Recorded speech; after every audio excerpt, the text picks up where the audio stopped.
णमो अरिहन्ताणं णमो सिद्धाणं णमो आयर्याणं णमो उवज्झायाणं णमो लोये सौसाहूणम्। बोलो 2400 तीर्थंकर भगवान की, आदिनाथ भगवान की, महावीर भगवान की, पंच परमेष्टि भगवान की, जिनवाणी माता की, गौतम गणधर देव की, आचार्य श्री कुंद कुंद स्वामी की, आचार्य श्री समंत भद्र स्वामी की, आचार्य श्री शांति सागर जी महामुनिराज की, आचार्य गुरुदेव श्री धर्मभूषण जी महामुनिराज की, आचार्य श्री सम्यक भूषण जी महामुनिराज की।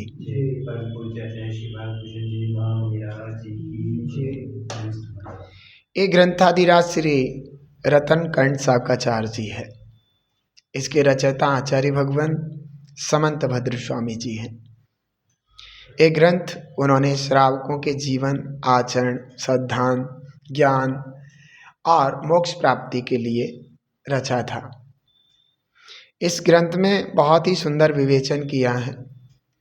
उनके यही ग्रंथ क्या, जितने भी उनके ग्रंथ हैं उनमें बहुत सुंदर मार्मिक विवेचन है। उनके इस लेखनी से पता चलता है कि उनका जीवन कितना महत्वपूर्ण, उस समय के श्रावकों के लिए और मुनिराजों के लिए कितना महत्वपूर्ण जीवन होगा। अपने वक्तव्य और व्याख्यान के द्वारा दूसरों की समस्याओं का कैसे बहुत जल्दी समाधान कर देते होंगे। और वादी प्रतिवादी की बात रही तो आप समझ ही गए होंगे कि वादी प्रतिवादी अगर कोई हो तो निश्चित रूप से या तो जैन धर्म को अपनाएगा या मूर्ख होगा तो दोबारा आने से डरेगा। क्यों? क्योंकि उसके छक्के छूट गए होंगे। क्योंकि उनके सामने कैसे टिक सकता है कोई। उनकी जो है बुद्धि कितनी ही शुद्ध और महान होगी, उनका चिंतन बड़ा अनोखा होगा। धन्य हो ऐसे निर्गंत दिगंबर महामुनिराजों को, जिन्होंने अपने कल्याण के साथ साथ जिन धर्म की महती प्रभावना की। प्रभावना का मतलब है कि जिन धर्म का प्रकाश लोगों तक पहुंचाना, लोगों के भ्रम को खत्म करना, अज्ञान को खत्म करना और लोगों को जिन मार्ग से लगाना जिससे कि उनका कल्याण हो। आज सम्यक दर्शन नाम का जो पहला अधिकार चल रहा है उसमें 35वें नंबर का श्लोक है। हम सभी मिलकर के इसको समझते हैं, बोलते हैं पहले और फिर उसका व्याख्यान समझने का प्रयास करेंगे। सम्यक दर्शन शुद्धा नारक तिर्यज्ञ पुंसक स्त्रीत्वानि दुष्कुल विकृताल्पायुर ददिद्यताम च व्रजन्ति नाप्यव्रतिका।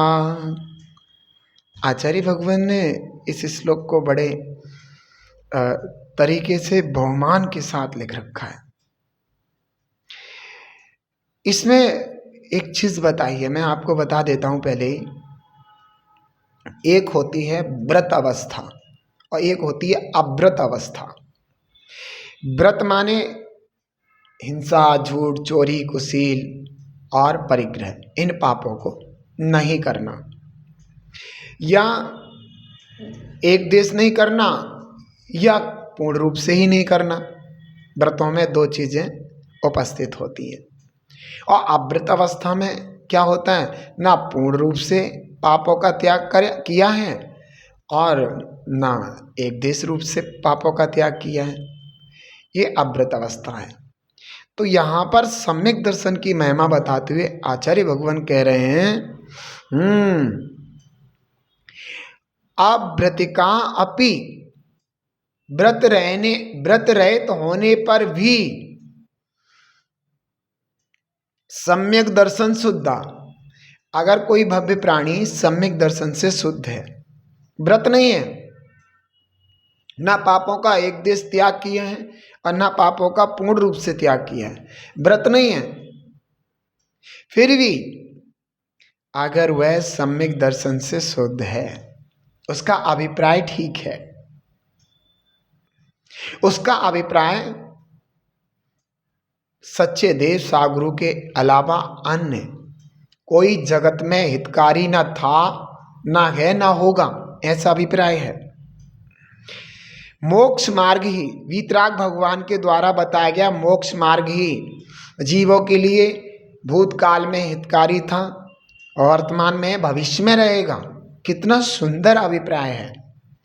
मैं जब तक निर्गंत दिगंबर मुद्रा को धारण नहीं करूंगा, जिनेंद्र परमात्मा के कहे अनुसार जो जिनेंद्र भगवान ने मोक्ष प्राप्ति के लिए निर्गंत महा मुद्रा को बताया, जब तक मैं उसे धारण नहीं करूंगा तब तक मुझे मोक्ष नहीं हो सकता, ऐसा शुद्ध अभिप्राय है उसके अंदर।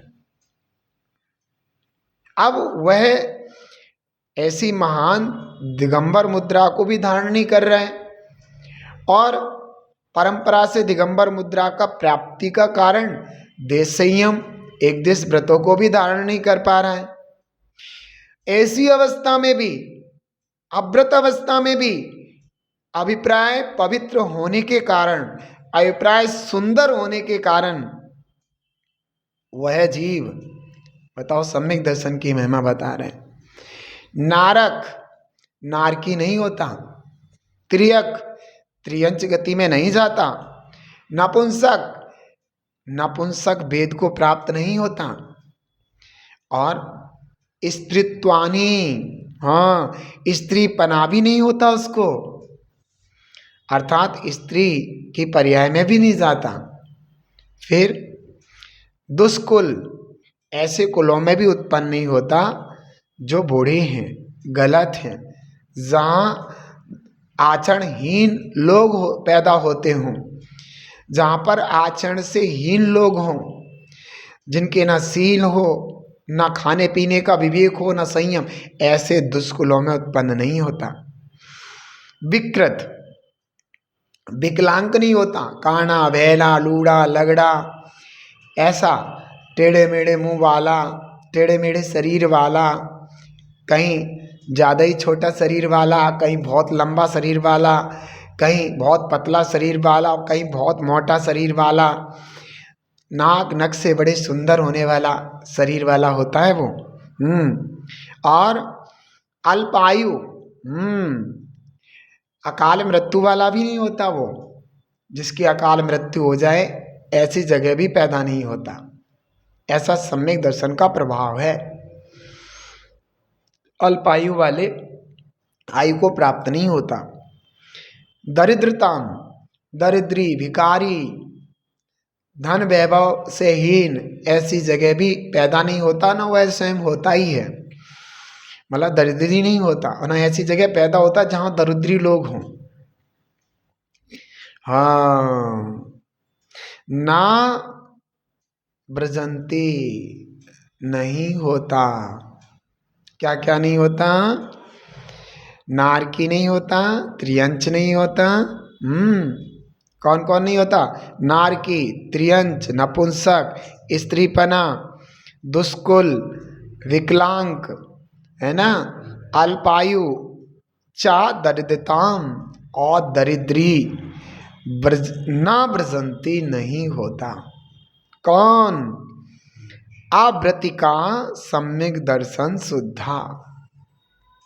अव्रति सम्यक दर्शन से जो शुद्ध है, तो व्रतियों की तो महिमा ही अलग है। सम्यक दृष्टि हो और साथ में देश व्रति, महाव्रति हो, इनकी महिमा का तो क्या बखान किया जाएगा। जब व्रत रहे अव्रत सम्यक दृष्टि, वही इन गतियों में, इन जगह, इन आयुओं को प्राप्त नहीं होता, इन चीज़ों को। तो देशव्रति और महाव्रतों की तो देशव्रति उसकी महिमा, और फिर महाव्रतियों की तो महिमा ही क्या होगी।